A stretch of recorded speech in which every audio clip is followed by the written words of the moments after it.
Assalamualaikum warahmatullahi wabarakatuh.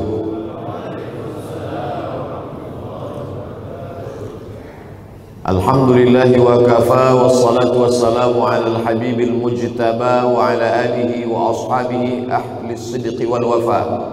Subhanaka la ilma lana illa ma 'allamtana innaka antal alimul hakim.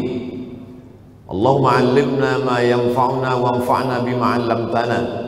Rabbi shrah li sadri wa yassir li amri wahlul 'uqdatam min lisani yafqahu qawli. Yang sama kita hormati pihin-pihin, datuk-datuk, datin-datin, hadirin hadirat, muslimin muslimat, jamaah fardu subuh, semua kita ini dimuliakan Allah Subhanahu wa taala. Amin ya rabbal alamin. Man nama, sesiapa yang tidur, walam yusalli, sehingga dia tidak terjaga bangun subuh, balas syaitanu fi udhunih, maaf, maka terkencinglah syaitan di telinganya. Alhamdulillah subuh ini telinga kita tidak kena kencing syaitan. Mudah-mudahan kita istiqamah hingga akhir hayat, sampai anak cucu hingga hari kiamat. Man shalla subha fi jama'atin, sesiapa yang sembahyang subuh berjamaah, kana fi zimmatillah, maka dia di dalam tanggungan perlindungan Allah Subhanahu wa taala. Dalam hadis lain, man shalla subha fi jama'atin, sesiapa yang sembahyang subuh berjamaah, summa qa'ada yazkurullah, lepas sembahyang itu dia tidak pulang ke rumah, dia duduk berzikir mengingat Allah, hatta tatlu'a syams, sampai terbit matahari.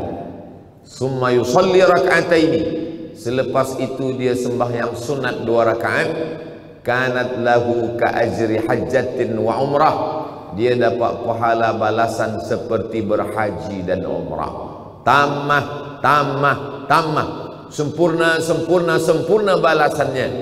Hadis ini disebutkan oleh Imam Abu Isa ibn Sawrah At-Tirmizi dalam kitabnya Jami' At-Tirmizi. Itulah amalan kita subuh ini, sembahyang subuh berjamaah, duduk berzikir mengingat Allah hingga terbit matahari. Selepas itu solat sunat 2 rakaat, maka balasan itu didapatkan.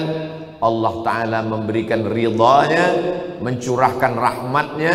Yang terpenting dari semuanya adalah al-istiqamah khairum min alfi karamah. Satu istiqamah lebih baik daripada 1000 karamah. Semua kenikmatan ini kita syukuri dengan ucapan alhamdulillahi rabbil alamin.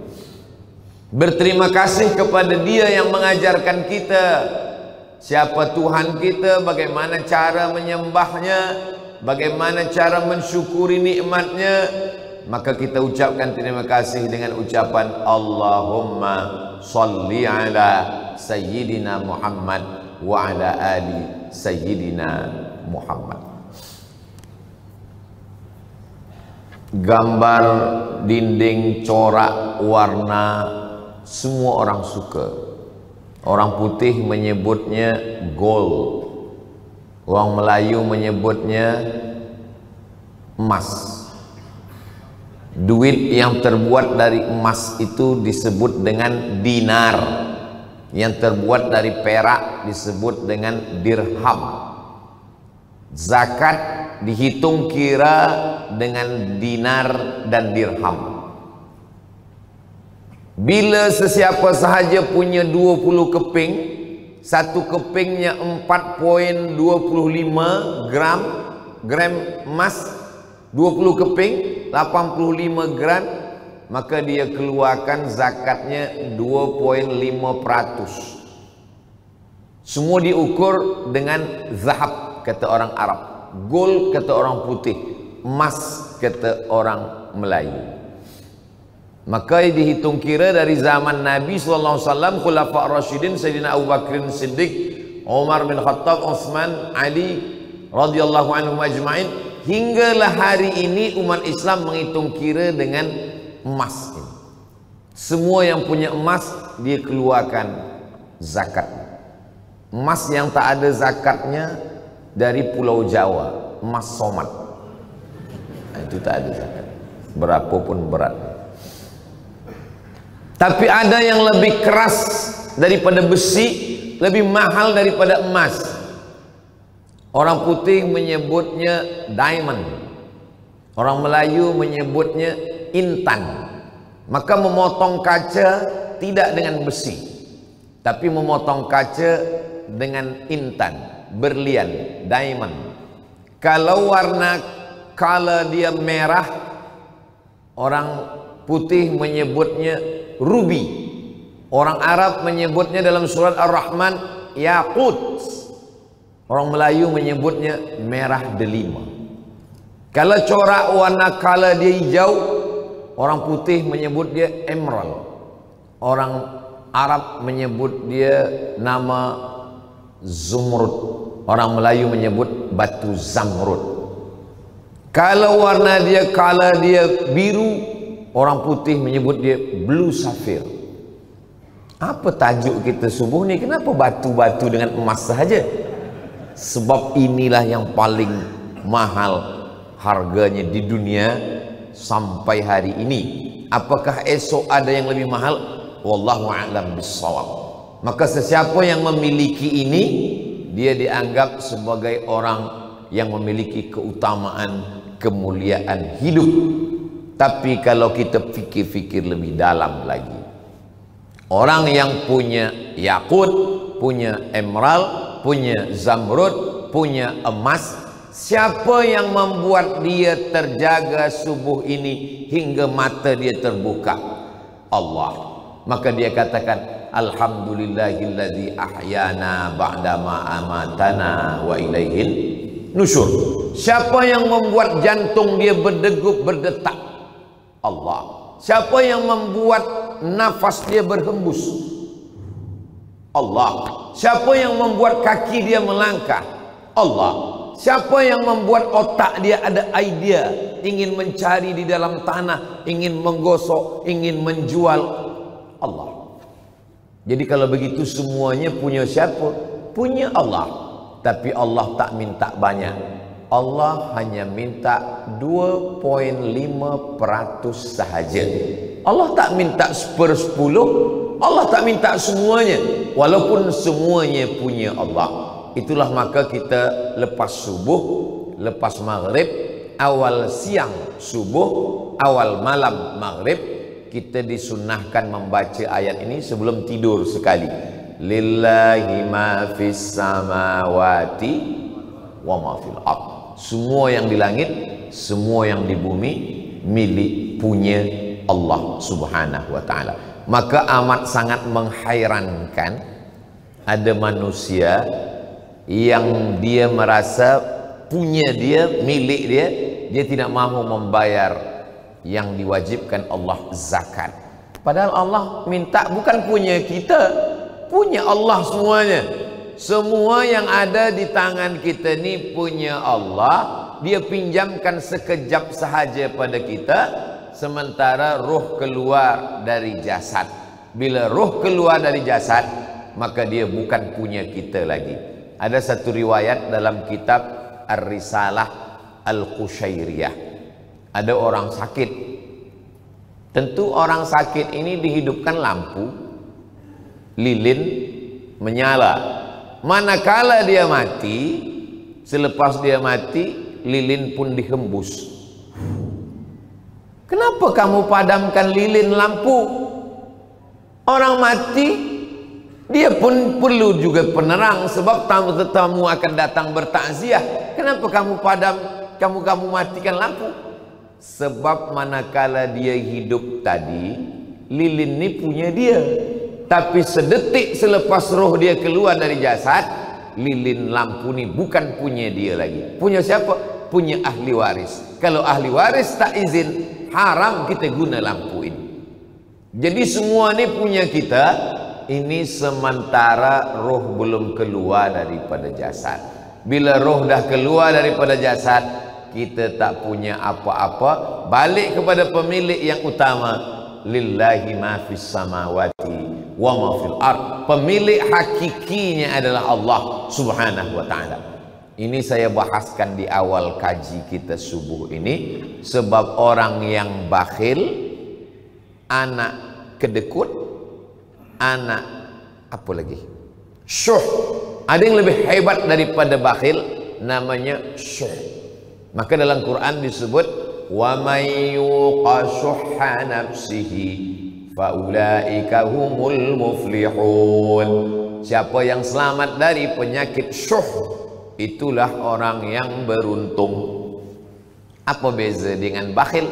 Bila kita buka tafsir tarjamah Quran, bakhil dia sebut pelit, syuh pun dia sebut pelit juga.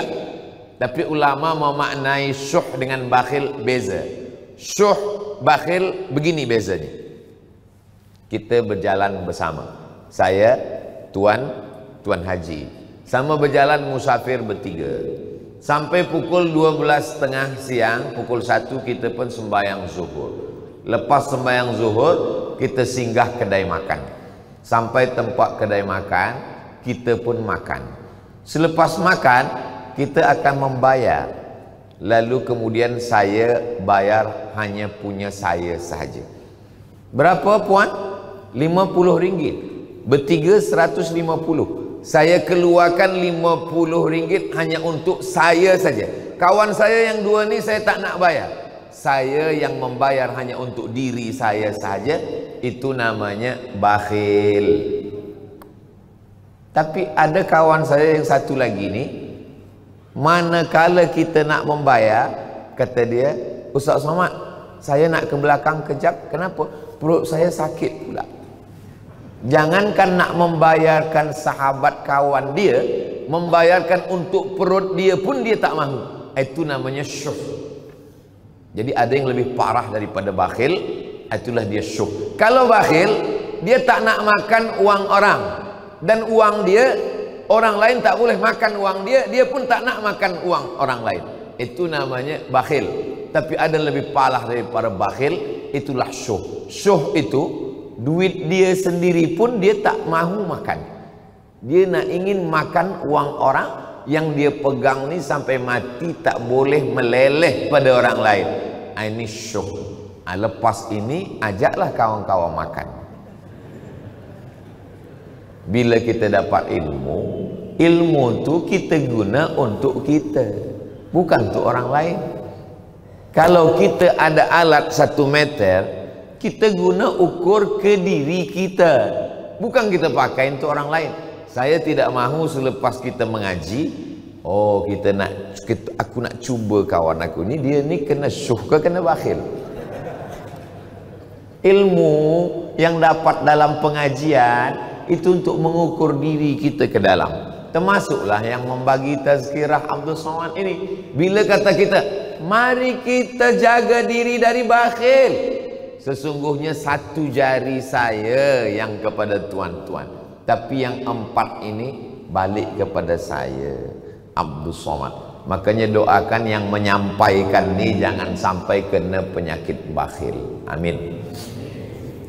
Saudara yang dimuliakan Allah, muslimin muslimat rahimakumullah, bahwa penyakit yang paling berbahaya bagi diri seorang muslim, apa dia? Jama'a malahu wa'addadah. Pertama jama'a, kedua addada. Jama'a kumpul, addada hitung kira. Pukul 2 malam mata tak boleh tertutup sebab hitung kira. Pukul 12 hitung kira, pukul 1 malaikat maut datang, mati. Apa yang kita bawa? Sekaya-kaya manusia pakaian dia paling tebal 3 lapis. Saya subuh ni 4 lapis, 1 di dalam, 1 di luar, sekali lagi di luar. Ini paling luar, 4 lapis. Kalau ada orang pakai baju 5 lapis, itu bukan kaya, demam, orang sakit. Sekuat-kuat manusia ni makan paling banyak 3 kali tambah sekali, yang kedua, ketiga. Sebab makan ni sedapnya lalu hanya sejengkal ni saja. Lepas sejengkal ni masuk ke dalam, dia tiada rasa lagi. Kalau ada manusia makan sampai 5-6 kali, cuba bawa ke hospital, mungkin usus dia berlubang. Hidup ni cuma 2, makan, pakai. Ma'akal tafa'afnaita, yang kau makan busuk, wa malabista fa'ablaita, yang kau pakai lapuk. Yang dimakan busuk, yang dipakai lapuk. Yang dipakai untuk agama Allah, itulah bekal hari esok. Dimakan busuk, dipakai lapuk, guna untuk agama Allah, bekal hari esok. Boleh untuk status FB siang ni. Apalah yang akan kita bawa menghadap Allah Subhanahu wa taala?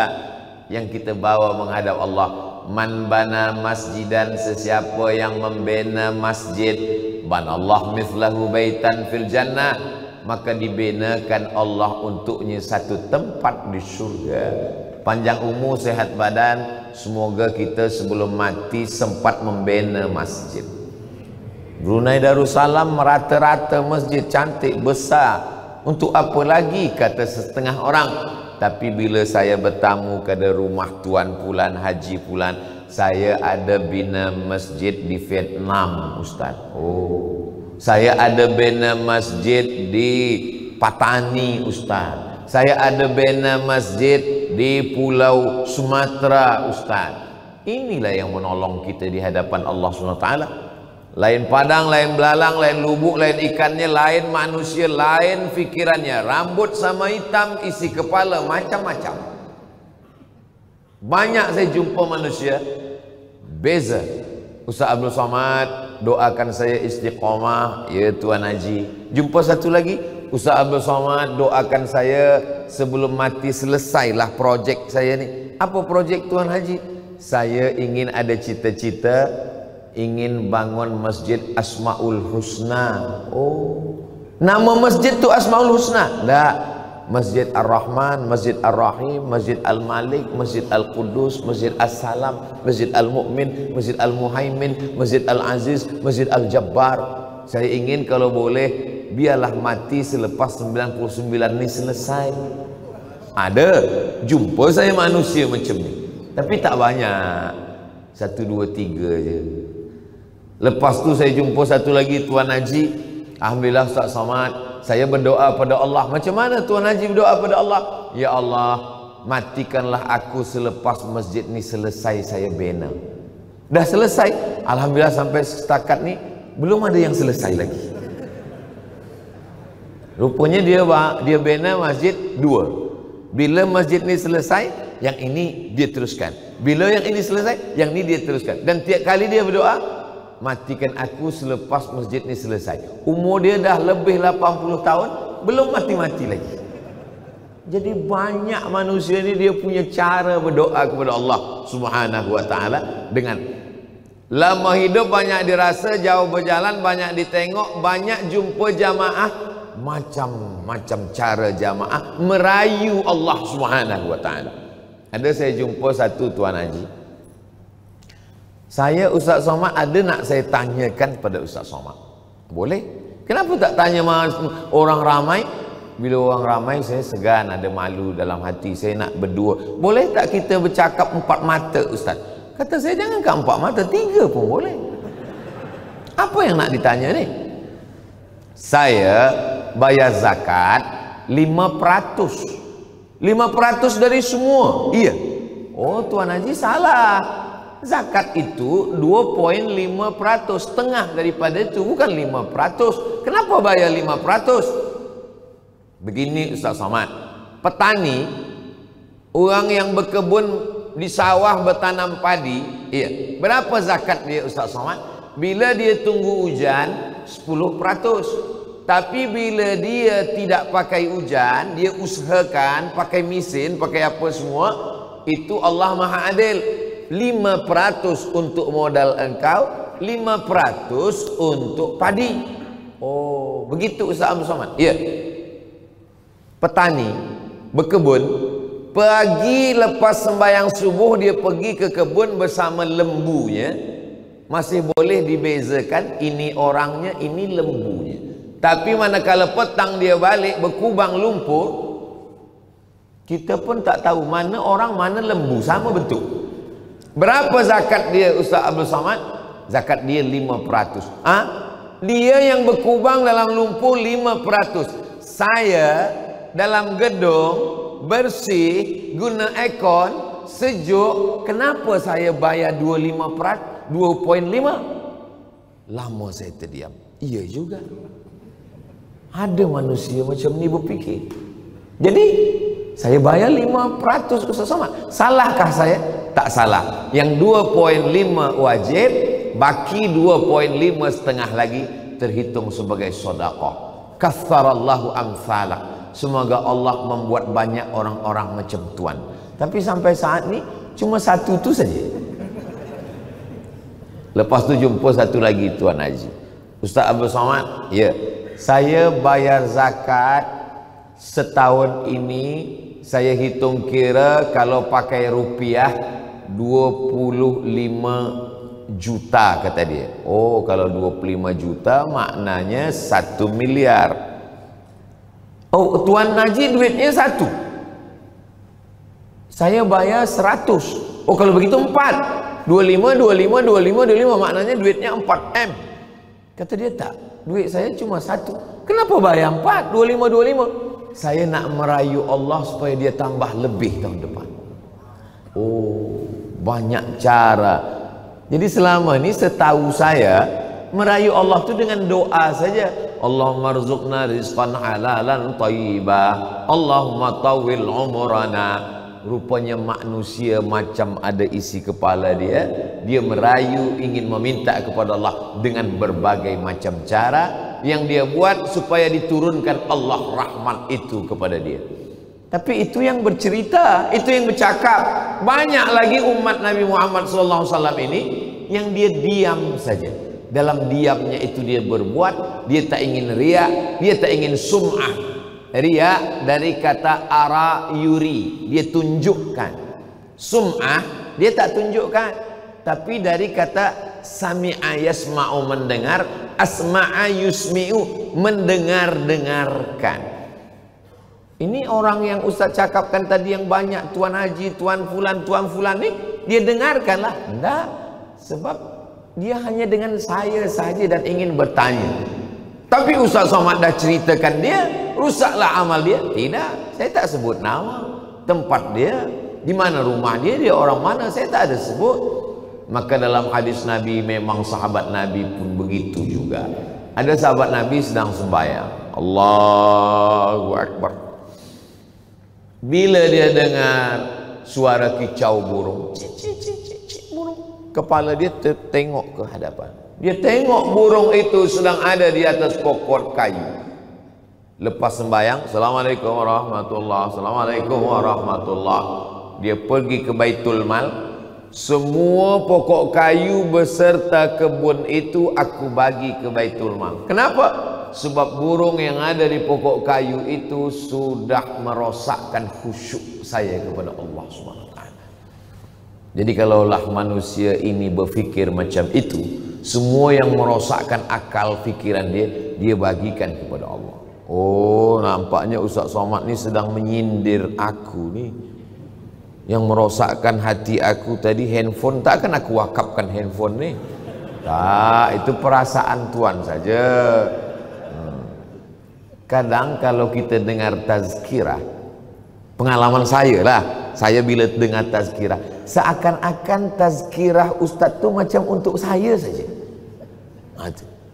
Itu sebenarnya perasaan kita saja. Kadang Ustaz tu pun tak tahu. Ustaz tu bercakap saja. Maka kalau ingin mendengar tazkirah, kuncinya satu, jangan tersinggung. Sebab bila hati kita tersinggung, nanti kita rasa, kenapa dia menyinggung aku saja? Kenapa dia menyindir aku saja? Dan kalau nak mendengar tazkirah Abdul Somad, jangan tersinggung. Beberapa jamaah tersinggung, balik meninggal. Tidaklah sebab tersinggung tu. Manusia mati tu bukan sebab penyakit dia, memang dah sampai ajal dia. Idza jaa ajaluhum, kalau ajal dah sampai, menguap pun mati, bersin pun mati. Tapi kalau belum mati, kata Allah Ta'ala, semua doktor sebut kata kita, tuan saya check up, nampaknya medical check up, tak sampai umur 3 bulan lagi. Saya pergi tazkirah satu masjid, datang pengetua pengurusi masjid, Ustaz Somad, saya baru saja balik dari Melaka.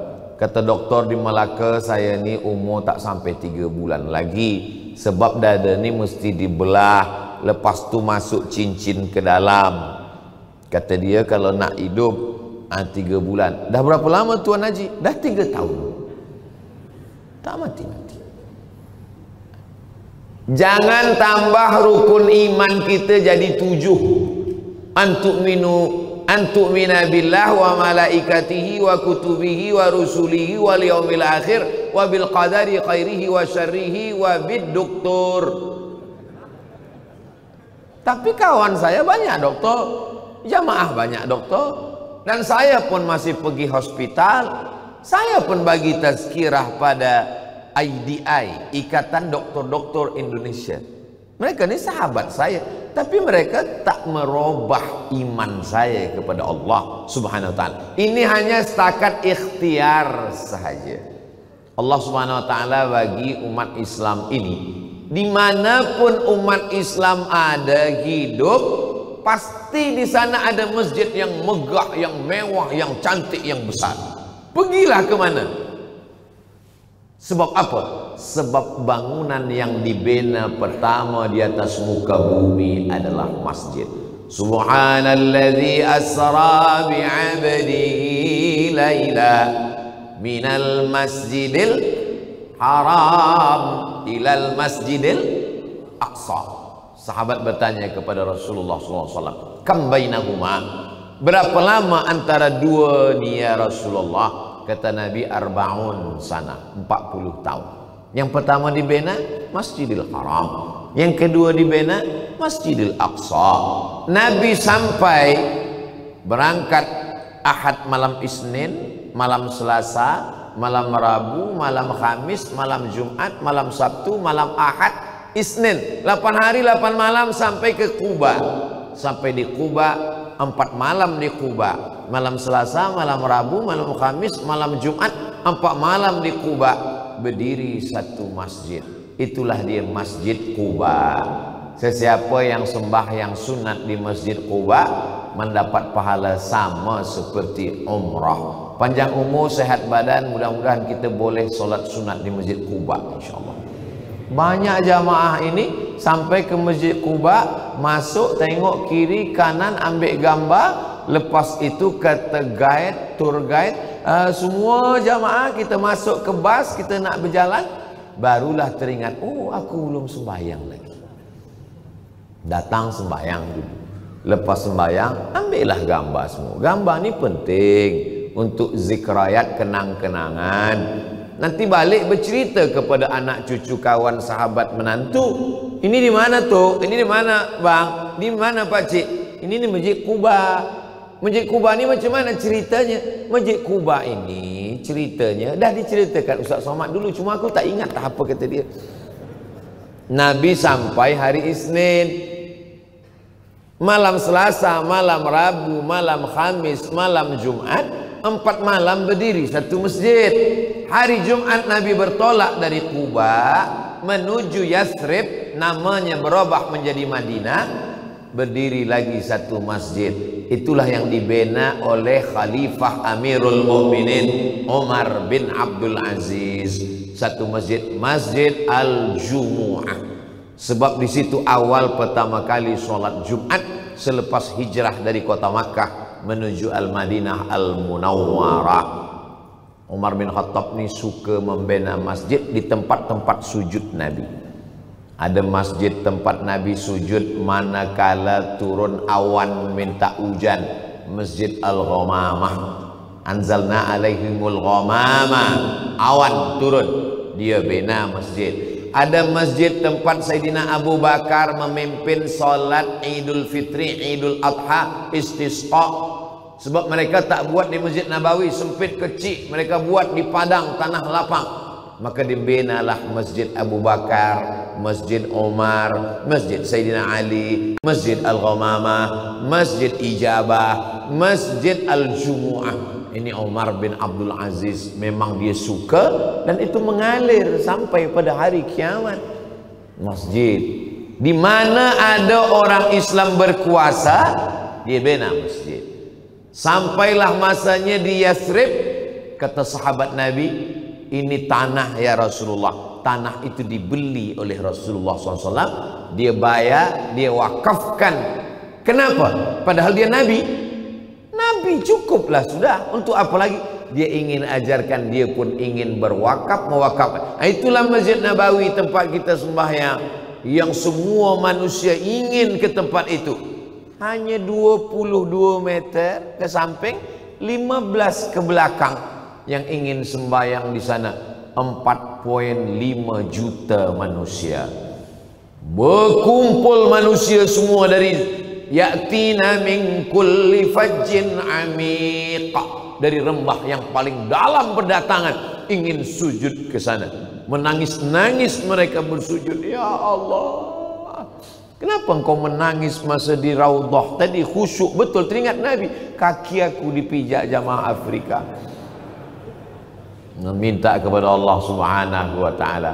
Saya Ustaz Abdul Somad baru inilah sujud di kaki orang lain.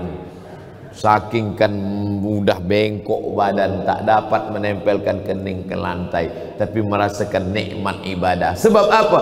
Sebab di situ di samping itu ada jasad Rasulullah sallallahu alaihi wasallam. Assalamualaikum warahmatullahi ke kanan, Assalamualaikum warahmatullahi ke kiri. Meleleh air mata dia. Sebab apa? Ada Rasulullah sallallahu alaihi wasallam berhadap-hadapan dengan dia. Manakala kita di Bandar Seri Begawan, Assalamualaikum ayuhan nabiyyu wa rahmatullahi wa barakatuh. Tapi saat itu dia di hadapan Rasulullah, jasad Rasulullah yang tidak dimakan cacing tanah. Inna salatakum ma'rudatun alayya. Salawat kamu itu dibawa ke kota Al-Madinah Al-Munawwarah. Kata sahabat, kaifa salatuna ma'rudatun alayka? Bagaimana mungkin salawat kami sampai ke hadapan engkau? Waqad arimta, engkau sudah hancur dimakan cacing tanah.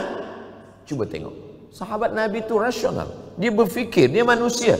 Nabi, daging, darah, tulang, kuku, bulu, jantung berhenti berdetak, tentu darah membeku, berubah menjadi nanah, masuk ke dalam tanah, dimakan cacing tanah. Takkan mungkin selawat. Jadi jangan kata sahabat Nabi itu sami'na wa ata'na, kami dengar, kami patuh, kami diam, kami tak tanya, iya saja. Nah, sahabat Nabi pun berfikir, bagaimana mungkin selawat kami dibawa kepada engkau? Engkau kan mati, engkau dimakan cacing tanah. Nabi menjawab, innallaha harramal arda ajsadal anbiya.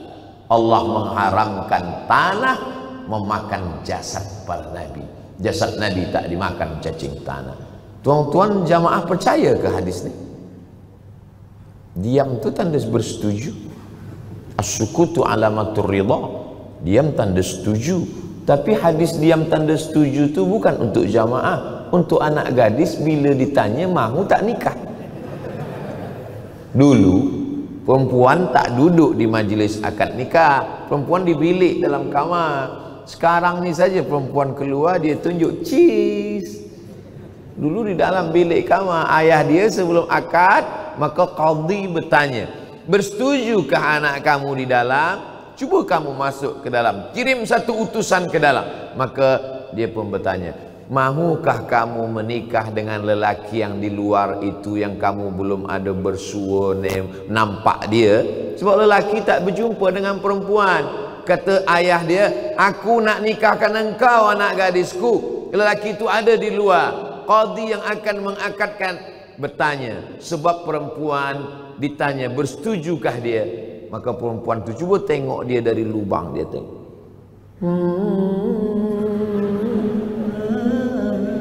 Adalah suara background dia sikit kan, kalau nak buat TikTok. Oh, dia diam saja. Kalau dia diam, as-sukutu alamatur ridha, diam tanda bersetuju pada seorang. Kita bahas masjid, kenapa membelok ke nikah pula? Sebab diam tadilah. Allah Subhanahu wa taala mengajarkan ini semua dalam Islam ini. Ada air, cawan. Idza waqa'a dzubabu fi ina'i ahadikum, bila ada lalat masuk ke tempat air minum kamu, lalat ni terbang, dia nak landing, dia manalah airport ni, kata dia salah turun, masuk dia ke dalam, maka kata Nabi falyughmishu, celupkan, fa inna fi ihda jinahaihi da'an, salah satu sayapnya ada penyakit, wa fil ukhra syifa, tapi sayap satu lagi ada penawar, ada obat, celupkan, lepas tu buang. Apa kata orang putih? Orang Islam minum air lalat. Bukan air lalat, ini adalah mukjizat, i'jaz ilmi. Selepas itu boleh diminum. Kalau nak minum, minumlah. Kalau ustaz, saya tak minum, masih ada air banyak lagi. Sebenarnya Allah ingin tunjukkan sanurihim ayatina fil afaq. Saya sampai ke Herah tahun 1998, tahun 1999 di Masjid Al-Hajjul Islami Herah, datanglah seorang pakar i'jaz ilmi fil Quran was sunnah, al-i'jaz al-ilmi fil Quran was sunnah. Dia bagi tazkirah tentang mukjizat ilmiah yang dipertontonkan di Europe, pakai mikroskop, ditengok ke dalam air, yang manakala lalat masuk, pada satu sayap lalat keluar bakteri, virus, keluar satu sayap, dan manakala dicelupkan ke dalam air, satu sayap lagi keluar juga virus, bakteri. Virus ini memakan virus ini. Iya ke ada macam ni? Iya, itulah vaksin yang dimasukkan ke badan itu virus. Virus itu memakan virus COVID-19. Virus memakan virus COVID-19. Nanti bila ada 20, datang lagi virus yang baru lagi, 20, 21, 22, semua ada. Sekaranglah orang baru paham tentang itu. Allah bercerita semua tentang agama kita ini. Manusia yang berakal, yang berfikir, dia tahu ini datang bukan dari seorang Sayyidina wa Maulana wa Syafi'ina wa Zukhrina Muhammad sallallahu alaihi wasallam. Ini datang dari mana? Yasin wal Qur'anil Hakim, innaka laminal mursalin ala siratim mustaqim. Datang dari mana ini? Tanzilal Azizir Rahim. Ini datang dari Allah Subhanahu wa taala. Maka orang putih itu nanti akan masuk Islam bukan kerana pedang yang dibawakan. Bila kamu tak masuk Islam, aku pancung kepala kamu. Mereka akan masuk Islam kerana mukjizat, kerana kelembutan umat Islam, kerana akhlaknya. Datanglah mereka ke Brunei Darussalam, dia tengok orang tersenyum, orang baik, bersih, ramah, masjid cantik, orang ramai. Itulah yang membukakan hati dia. Itulah dakwah. Dakwah bukan tazkirah, bukan ceramah, tapi tazkirah satu bagian daripada wasilah dakwah. Ada seorang ulama namanya Al-Imam Al-Hasan Al-Basri. Imam Al-Hasan Al-Basri ini punya jiran. Jiran dia ini tak Islam. Rumah di tepi bukit. Rumah Imam Al-Hasan Al-Basri di bawah, rumah jiran dia di atas. Suatu hari Imam Al-Hasan Al-Basri sakit. Jiran dia turun ke rumah melawat, menjenguk. Assalamualaikum. Waalaikumsalam warahmatullahi wabarakatuh. Mana Imam Al-Hasan Al-Basri? Dia di bilik. Oh, dia tak ada tempat depan rumah. Tak, dia dalam bilik. Dia pun masuklah jiran dia ini ke dalam bilik. dia tengok Imam Al-Hasan Al-Basri di atas katil. Di sudut bilik itu ada dia tengok mangkuk bejana menampung air dari atas. Air menetes. Imam Hasan Basri, ya, air apa tu? Kata Imam Hasan Basri, aku pun tak tahu itu air apa. Sudah lama menetes dari atas atap. Sudah lama. Imam Hasan Basri, itu toilet aku. Tentu dia tahu itu rumah dia. Rumah saya di atas, itu toilet. Bocor. Berapa lama dah kamu menahankan air ini? Kata Imam Al-Hasan Al-Basri, 20 sana, 20 tahun. Kata dia, agama apa yang mengajarkan kamu lembut macam ini? Saksikanlah wahai Hasan Basri, asyhadu an la ilaha illallah wa asyhadu anna Muhammadar Rasulullah. Imam Hasan Basri sekali pun tak pernah menawarkan Islam kepada dia. Tapi kenapa terbuka pintu hidayah? Kerana kelembutan akhlak, kerana kebaikan-kebaikan.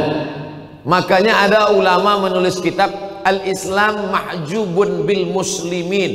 Islam ini produk yang hebat, tapi dia terdinding, terhijab sebab perbuatan orang Islam. Banyak orang putih itu sebenarnya dia dah baca-baca di internet, dia baca website, dia dengar di YouTube. Islam ni nampaknya the best lah. Tapi manakala dia jumpa dengan orang Islam, tak jadilah masuk Islam. Dia masuk kebetulan, dia masuk ke masjid bulan puasa. Pukul 1 siang. Dia tengok banyaklah korban serangan Rusia ke Ukraina. Terlentang. Lalu orang putih berfikir, inilah agama yang mengajarkan malas tidur. Manakala dijagakan, kenapa kamu tidur siang Ramadan? Hafaz pula dia hadisnya, naumus shaim huwal ibadah. Tidurnya orang puasa adalah ibadah. Hadis lain tak ada hafaz, hadis itu hafaz. Umat Islam, dia akan menjadi umat yang akan menguasai. 3 janji Nabi yang 2 dah terwujud. Kamu akan menguasai Yaman. Yaman sudah. Kamu akan menguasai Syam. Syam itu 4 negara. Suriah, Lebanon, Jordan, Palestin. InsyaAllah Allah akan bebaskan Palestin. Setiap kunut subuh di Brunei Darussalam, Allahumma ansur ikhwanana al-mujahidin fi Palestin. Khatib Jumat, Allahumma ansur ikhwanana al-mujahidin al-mustad'afin fi Palestin. Kalau tak sanggup berjihad, maka paling sikit doa. Alhamdulillah, khatibnya mendoakan, jamaahnya di bawah ada setengah mengaminkan, satu lagi. Awak tadi waktu khatib berdoa tak aminkan? Saya ke Palestin berjihad melawan Israel. Mimpi saya pun mimpi Palestin. Begitulah orang Islam. Ada satu lagi yang belum. Apa yang belum? La taftahunnal Konstantinopel. Sudah Ustaz Abdul Somad, Konstantinopel kita sudah rebut. Muhammad Al-Fatih ditulis di masjid Hagia Sophia, di pintu tulis la taftahunnal Konstantinia, kamu akan membebaskan Konstantinopel. Wala ni'mal amiru amiruha, sebaik-baik panglima perangnya dia namanya sama dengan nama aku, Muhammad Al-Fatih, sang pembebas. Wala ni'mal jaishu dzalikal jais, pasukan tentera pun tentera terbaik. Berapa umur Muhammad Al-Fatih waktu merebut Konstantinopel? Setengah sejarawan menyebut 19 tahun, setengah lagi mengatakan 20. Mereka ikhtilaf antara 3, 19, 20, 21. Saya tengok Muhammad Al-Fatih banyak sembahyang subuh ni. Ini banyak Muhammad Al-Fatih. Tapi yang tua, dia memang bentuk tua, tapi dalam Al-Fatih juga. Al-Fatih, Al-Fatih inilah. Ada satu yang belum. Rom, ada setengah ahli hadis mengatakan Rom itulah Konstantinopel tu. Ada yang mengatakan Rom itu adalah Dimash. Damaskus, Syam. Tapi sebenarnya Rum itu adalah Europe. Umat Islam akhir zaman akan menguasai Europe dengan syahadatnya. Maka ada seorang Yahudi bernama Bernard Lewis, bukan Islam, Yahudi, nama dia Bernard Lewis. Kata Bernard Lewis, saya baca tulisan dia manakala saya belajar di Maghribi. Saya masuk ke library, saya tengok ada tulisan Bernard Lewis mengatakan umat Islam akan mengumandangkan azan di Europe sebelum 2050. Analisa dia, umat Islam yang datang dari Turki ramai-ramai ke Jerman, lebih dari 2 juta orang. Umat Islam yang datang dari India, Pakistan, Bangladesh mengisi UK, British, London. Umat Islam yang datang dari Maghribi, Tunisia, Aljazair mengisi Spain, Portugis. Umat Islam merata-rata umat Islam, bukan dengan perang, tapi dengan dakwah yang luar biasa. Sebaliknya pula mereka akan pupus, akan musnah, akan punah, bukan dengan perang, tapi sebab apa? Sebab tidak mahu punya anak. Dan itu saya bukan baca, saya jumpa langsung. Kebetulan saya sedang bagi tazkirah. Rupanya general manager sebuah corporate ini orang putih. Saya tanya, where are you come from? Kata dia Switzerland. Oh, ada anak? Kata dia no time for chill. Tak ada waktu untuk punya anak. Saya ingat cakap Bernard Lewis. Oh, betul lah dia tak nak punya anak. Sebaliknya pula umat Islam makan tidur, makan tidur, makan tidur 10.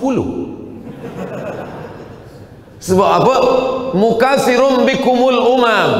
Nanti aku di padang mahsyar adalah nabi yang paling senang. Kenapa? Karena umat akulah yang paling banyak. Umat Musa dikit, umat Isa sikit, Bani Israel sikit, tapi umat Sayyidina Maulana Muhammad sallallahu alaihi wasallam dibanggakan. Ustaz Abdul Somad ni bagi tazkirah aja, anak dia pun 2. Iyalah, tapi nanti kan ada lagi menyusul insya-Allah. Umat Islam. Maka apa lagi yang membuat dia tak banyak? Tak mahu punya anak. Sampai kerajaan bagi duit sesiapa yang mau punya anak, dibayar free untuk belajar, syarat mau punya anak. Ada satu lagi yang membuat dia tak banyak. Apa lagi? LGBT. LGBT membuat dia tak ada anak. Jadi di masjid, bila nanti tuan-puan datang ke Riau, ke Pekanbaru, Sumatera, dari Kuala Lumpur 50 minit naik flight pesawat sampai Pekanbaru. Nanti saya bawa ada masjid satu nama Masjid An-Nur. Masjid An-Nur ni banyak pokok kurma. Banyak pokok kurma tapi tak berbuah.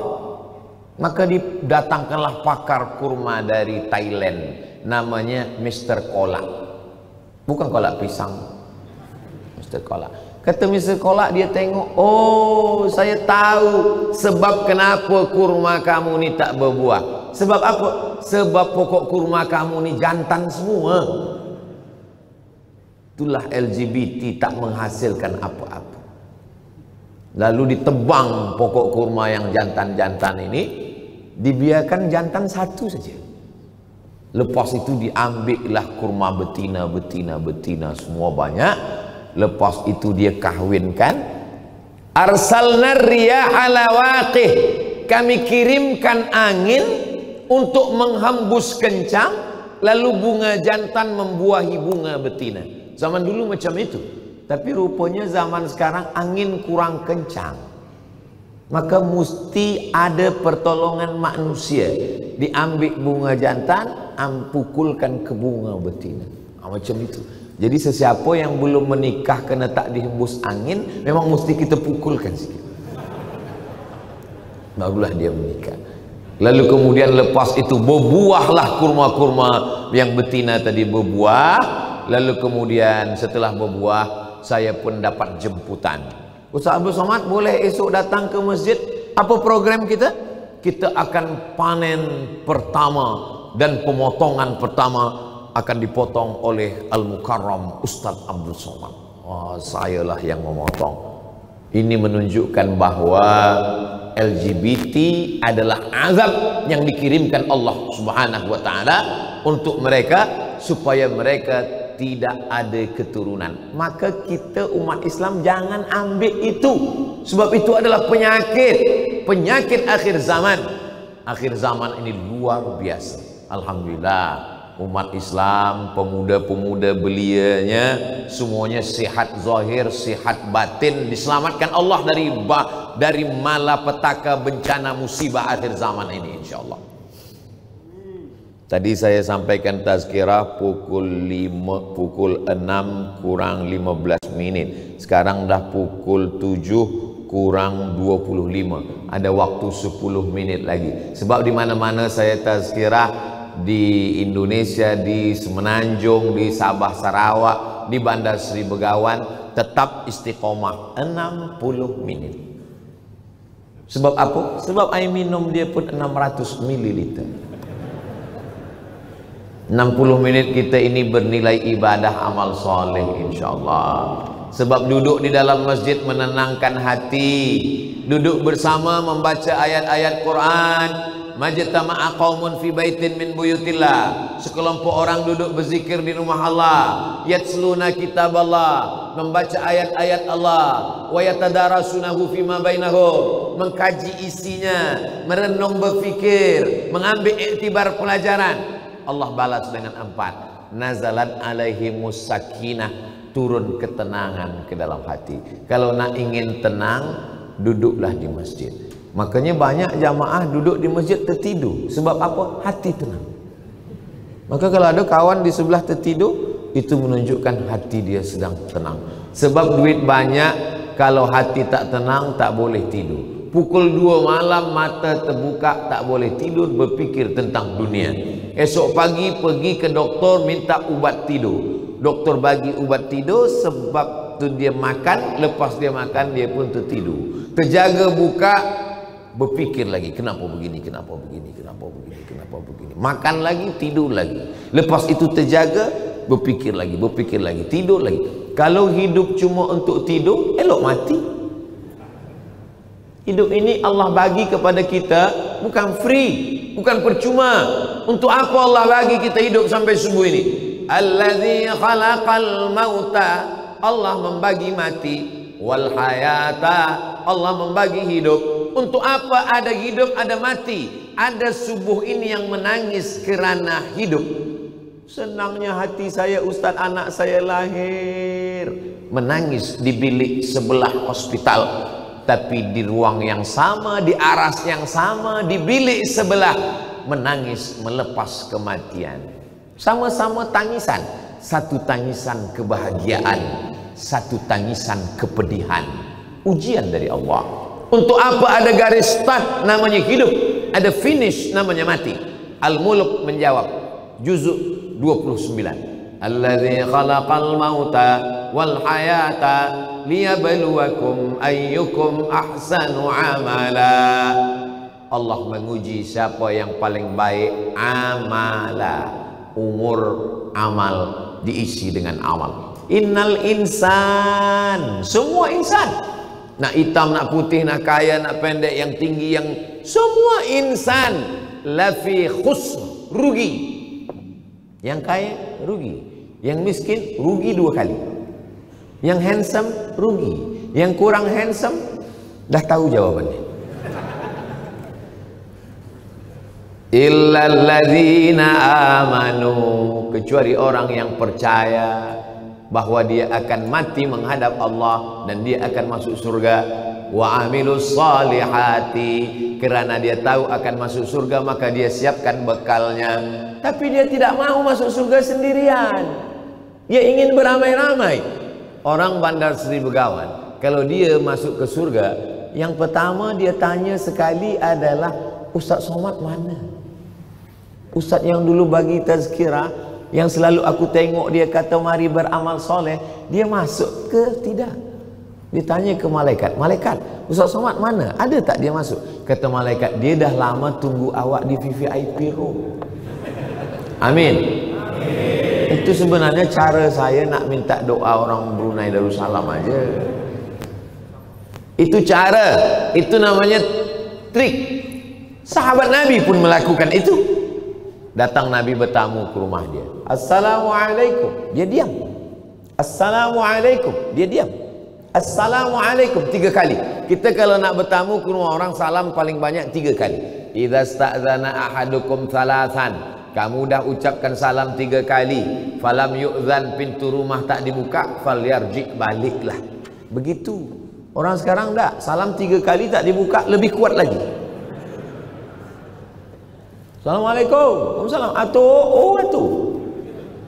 Assalamualaikum 3 kali. 3 kali Nabi salam dia tak buka, Nabi pun pergi. Manakala Nabi berbalik nak pergi, dia buka pintu. Waalaikumsalam ya Rasulullah. Kata Rasul, engkau ada tadi di balik pintu? Ada. Dari salam yang pertama ada? Ada. Kenapa engkau tak jawab? Supaya aku dapat salam 3 kali. Dia ingin dapat salam 3 kali, kali 3, 9. Assalamualaikum warahmatullahi wabarakatuh. Assalamualaikum warahmatullahi wabarakatuh. Assalamualaikum warahmatullahi wabarakatuh. Aku dah dapat 9 doa engkau ya Rasulullah. Tapi jangan buat ini pada tok guru esok. Jangan buat ni pada orang tua kita esok. Nabi SAW itu kalau mengucapkan assalam, selamat anak engkau, selamat rumah engkau, selamat istri engkau, selamat dunia engkau, selamat akhirat engkau, selamat harta benda engkau, selamat kereta engkau, selamat harta engkau. Warahmatullah, Allah curahkan rahmat kasih sayang untuk engkau. Warahmatullah wabarakatuh, barakah umur engkau, barakah anak engkau, barakah rezeki engkau, barakah dunia engkau, barakah akhirat engkau. Itulah doa. Orang sekarang ini tak ada lagi salam. Bila kita datang apa kata dia? Welcome. Saya kalau disambut dengan welcome saya tak mahu.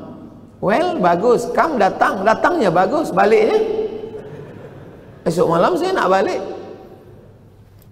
Selamat pagi. Pagi selamat, siang belum tentu selamat.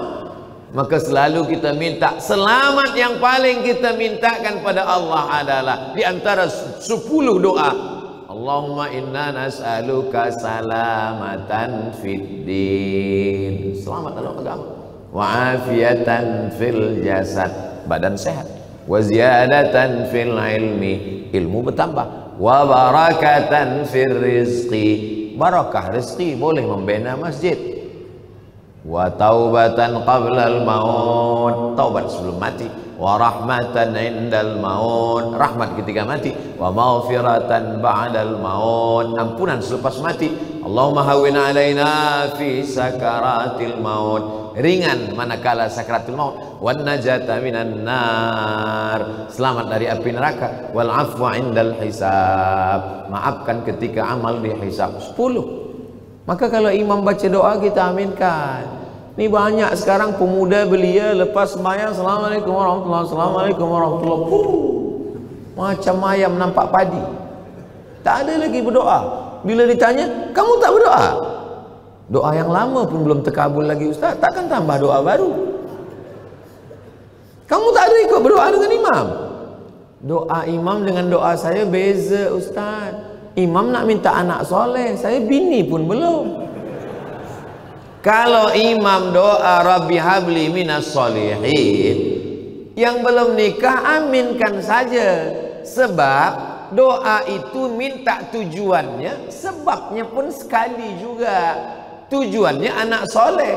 Tapi anak soleh takkan dapat kalau tidak ada berjodoh dengan orang yang soleh dan solehah.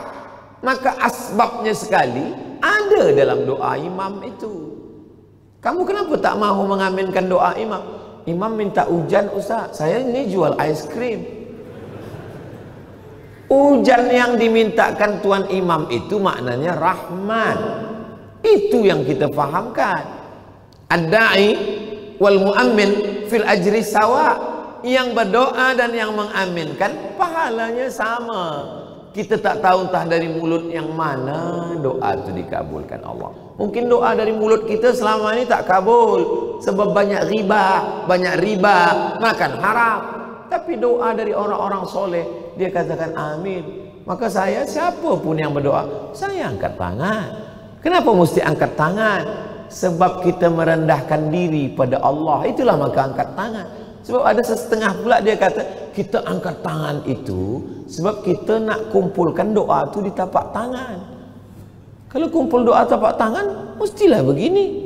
Kalau begini lepaslah dia di tengah. Kita angkat tangan sebab kita meminta, kita rendah. Innallaha hayyun karim. Allah tu maha hidup, Allah tu maha baik. Innallaha yastahyi, Allah malu manakala dia tengok ada hambanya mengangkat tangan, ayyaruddahu masifran, tangan itu turun dalam keadaan kosong. Maka semua tangan yang terangkat berisi rahmat. Kata Imam Sun'ani dalam Subulus Salam Syarah Bulughul Maram, tangan yang berisi rahmat itu disapu ke muka kerana ada barakah di sana. Subhana rabbika rabbil izzati amma yasifun wa salamun alal mursalin walhamdulillahi rabbil alamin. Kenapa awak sapu muka? Hadis menyapu muka itu dhaif. Memanglah hadis ni dhaif, tapi kata Al-Hafiz Ibnu Hajar Al-Asqalani dalam kitab Bulughul Maram min Adillatil Ahkam, hadis menyapu muka ni dhaif, tapi kerana sanadnya banyak maka darajatnya naik menjadi hadisun hasan. Yang menyebut itu siapa? Imam Ibnu Hajar Al-Asqalani. Tapi kata cikgu saya hadis ni dhaif. Ibnu Hajar Al-Asqalani itu hafazan hadisnya 300.000 hadis. Guru engkau hafaz 3 hadis kalau laptop dia hidup. Kalau laptop dia mati, matan hilang, sanad hilang, rawi hilang, semua hilang. Yang tinggal di mulut dia salah orang saja. Kalau saya ikut Imam Ibnu Hajar Al-Asqalani. Kalau saya ikut Imam At-Tirmidzi, saya ikut Imam Al-Bukhari, saya ikut Imam Muslim. Maka apa kata ulama dulu, kita ikut saja selamat. Akhir zaman banyak orang berbicara tapi dia tiada faham, maka yang paling selamat adalah kita ikuti para ulama kita yang berpegang kepada Al-Quran, Sunnah, dan ada satu lagi al-ulama warasatul anbiya. 30-60 menit bersama subuh, mudah-mudahan kita mendapatkan barakah hari ini insyaallah. Terima kasih segala perhatian, mohon maaf segala kekhilafan dan kesilapan. Aqulu qauli hadza astaghfirullah li wa lakum. Wassalamualaikum warahmatullahi wabarakatuh.